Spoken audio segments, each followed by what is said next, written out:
Good morning, Facebook. Hello, Facebook. Hello, hello. Good morning to everybody tuning in. Waiting for the notification to go out.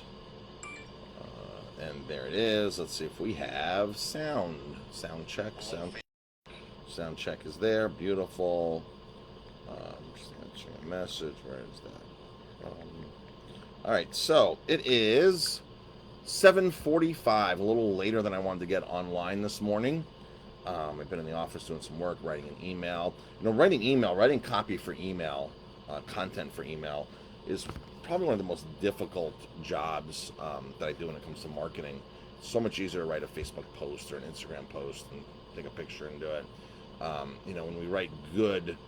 When I write a good email, there's some thought put into it. There's a couple hours of work put into it. And some people will tell you that they take like all day to write an email. Some of these marketers, and I just don't have all day to write an email. So, or else I would have much more higher quality, more story-driven content as emails. I think today's is very good. It tells a personal story. Yesterday's email, I wrote this email. I spent all morning writing this email. And Jamie goes, "You can't send this out." And I'm like, "Oh, okay.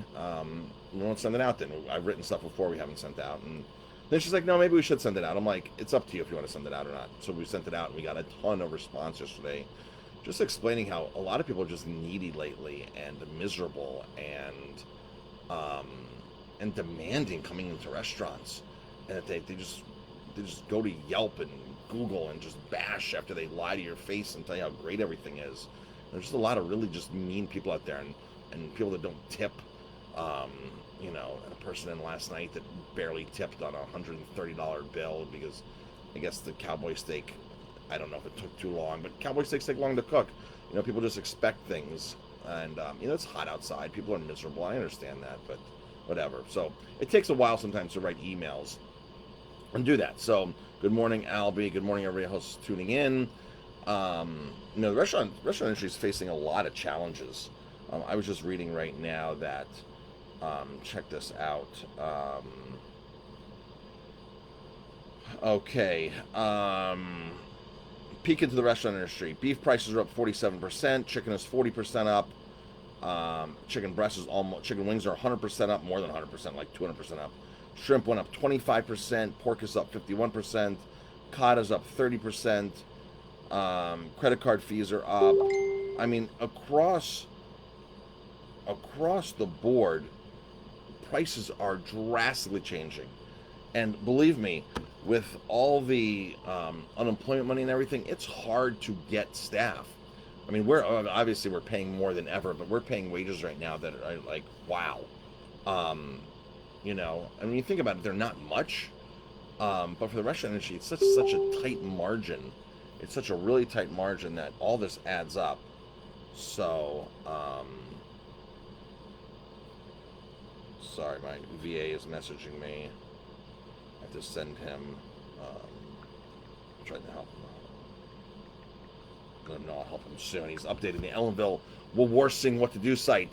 EllenvilleAlive.com. We're updating that right now, putting some adding new restaurants in there, that kind of stuff.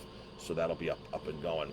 But I want to talk about the wine world today, the wine industry, some of the challenges that the wine industry is facing right now, and how this may benefit New York wine, how it may really benefit New York wine, and how I think it is benefiting New York wine and other regions. So it's not really a bad thing that's happening. It's a different thing that's happening in the wine world. So recently, in the last decade or so, 20 years, Southern England is known for their champagnes, their quote-unquote traditional method champagnes.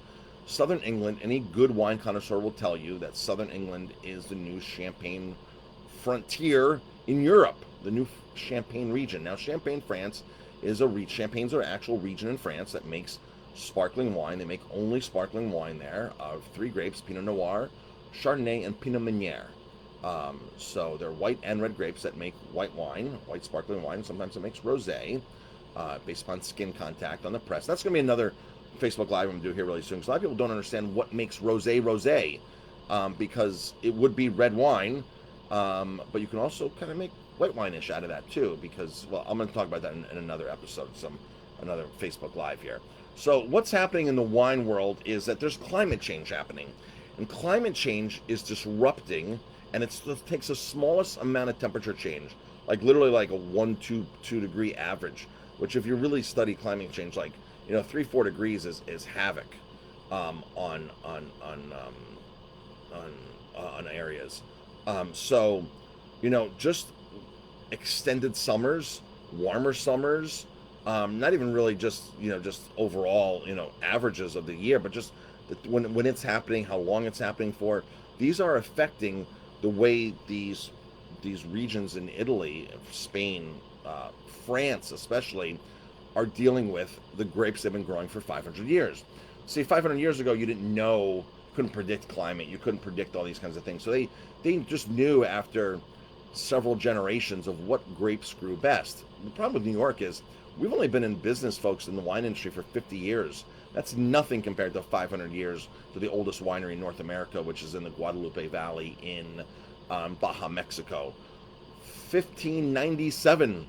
There's a vineyard that was established in 1597, right? They've had several hundred years down there to understand what grapes grow. And that was the Spanish population coming in and teaching wine in that region and bringing their wine culture to that region. Just north of the 30th parallel grows great wine, and they know that. They've known it for centuries, and that's why there's 150 wineries down in the Baja in that particular part. Cool nights, very dry, soil's good, so it's really they've known that. New York, 50 years, folks. That's it, 50 years. You plant grapes, and 15 years later, you decide those grapes aren't producing. You rip them out, and you plant a new varietal.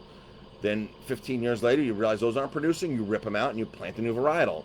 And before you know it, you're already into 30, 45 years of experimenting to figure out what grapes grow best. So you plant many grapes in your vineyard, and then you experiment with several different varietals of grapes. Well, Bordeaux, Montalcino, Tuscany, all these places did this 500 years ago, 1,000 years. They did it. They already did this, and they know what grows good there.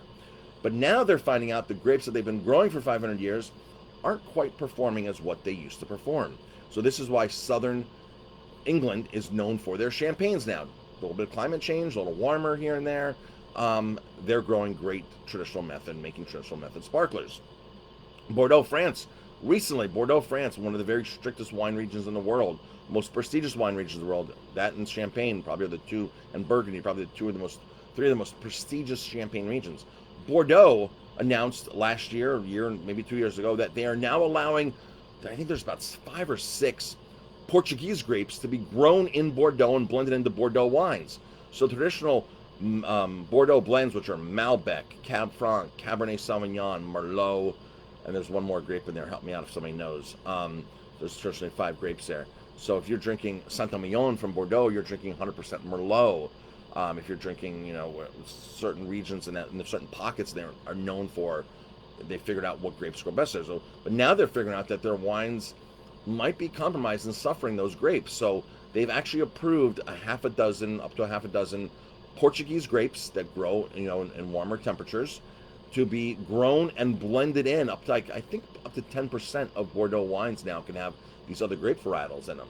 That's a massive, massive move for Bordeaux to go in that direction and admit something like that, or work with that. So that's massively huge. So now, come to New York State. New York State, and the email I composed today is all about New York State sparkling wines, true method champenoise. Folks, New York State is amazing. They make amazing method champenoise, true method champagnes. I opened one up for a friend the other day who owns a bunch of restaurants, owns one of the top 97 wine restaurants in the world, and he was blown away by what we're producing in New York, and I can't wait to show him some more. So New York is definitely moving up the ladder when it comes to New York wines. I just have a message here. I have an inspection on our pool today at the Airbnb. So I'll call him right back. So I'm getting ready to go for a mountain bike ride too. I got my cycling shirt on. And then I can start my coaching calls all this morning with all of our coaching clients. And then I think Jamie and I might go get her new bike today, a gravel bike, so that she can ride the rail trails I have a great mountain bike, but she doesn't really have a great mountain bike. She has a road bike, so we're going to do a little bike shopping today, too, and we have a party later this afternoon. And we're tasting some more independent spirits with a distributor this afternoon, so maybe we'll do it on Facebook Live. But when it comes back, New York State is making amazing sparkling wines. They're making all kinds of really award-winning wines all throughout New York State. Climate change is helping. So there's four factors in New York that are changing the wine world in New York, the wine quality in New York. First off, New York State is a new frontier when it comes to wine regions. 50-year-old wine region, making decent wine, making better wine, now making really good wine. These winemakers from all over, from Germany, from France. You go up to the Finger Lakes, you go to Long Island, you'll see winemakers from Rodier Estate, from Germany, from Burgundy, from Champagne. These winemakers are coming to New York State to make wine. It's the newest frontier in the wine world, folks. New York State, it's only 50 years old. They got a mark to make still, and they're doing it. So it's attracting all these amazing winemakers in New York State. Second is they're kind of figuring out now what grapes are growing. After 50 years, they're figuring out new technology. They're figuring out what grapes go best and this and that. So, that 50 years makes a difference in 50 years ago than 25 years ago. Third is you, the consumers, are demanding better wine. So they're making better wine for us. There's still a lot of terrible wine. There's wineries that we go to in New York State, in the Finger Lakes, that we do not buy from. They might have great tasting rooms, their packages, their marketing might be great, but we do not buy their wines. I feel that their Cab Francs, their Pinot Noirs, their Chardonnays, their Rieslings just don't cut it anymore. They might have cut it 15 years ago. They just don't cut it anymore, especially for our restaurant. And they're nice people. It's not like they're really nice people. They're just not making the quality that we feel. So there's still bad wine in New York. And there's amazing. I mean, the wine is just escalating up. And the fourth region is because of climate change, because we're taking advantage of some of these grapes that we thought we couldn't grow that they're growing, and they're vinifying longer summers, things like that. So those are the four reasons why New York State wines are coming up. July 5th, we are doing, to celebrate Independence Day, we're doing a wine dinner in the garden, and we're only serving New York sparklers.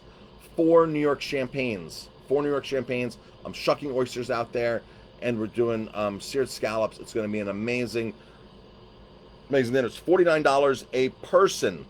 $49 a person. It is priced more than our normal wine dinners, but it's 4 wines. It's 2 dishes this time, really. $49 a person, and champagne style wines cost more to begin with.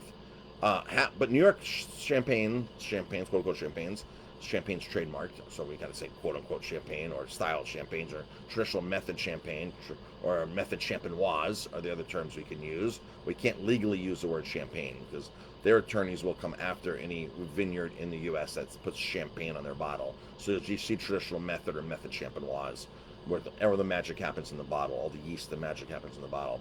So if we were to do this same dinner with French champagnes, folks, it would be twice the price. So literally at half the price, you can get American New York champagnes that are winning awards. These champagnes are winning awards, quote unquote champagnes are winning awards in Champagne, France. Sparkling Point, amazing, out in North Fork. Damiani, upstate. Pinot Noir, Chardonnay, Pinot Meunier, the 3 grape varietals of Champagne is using. Their brut is dynamite, excellent. Herman Weimer's Riesling, off the charts. Ravines 2013 Blanc de Blanc. It's a Chardonnay, just magnificent. That's what I gave my friend the other night. Was the 2013 Ravines Blanc de Blanc. That's her current release. Palmanock, their sparkling, just brilliant 94-point sparkling wine. So folks, New York State champagnes, don't just go buy any bottle of sparkling though, because there's some bottles that are still forced carbonated, cheap and expensive. Not saying there's not a place for that, but if you're expecting higher quality method champenoise, you're not going to get that in a forced carbonated bottle. So you're not going to want to spend 10 or 20 bucks. You're going to want to spend 40 bucks on a bottle of New York's Bubbles. And if you go to the vineyards, you can buy some of these for like $30, right on the vineyard, $35 for a true method champenoise. Lots of labor goes into making champagne, lots of labor, which is why they have the riddlers, they go riddle them, they go quarter turn them, they have to disgorge them, top them off, the aging process. It's a big deal for champagne, so that's why champagne's always like a celebration wine, because it's a big deal to make it. That is it, folks. It's Tuesday. We are closed today. We actually have a private party here that we're doing later. I'm going to go ride my bike right now. Then I'm going to come back and get on all my coaching calls. All right, folks, have an amazing, amazing day, and we'll talk to you later. Thanks, everybody, for tuning in. Jennifer, Joel, Billy, Mary, and, of course, Albie, first one on this morning. All right, folks, have a great day.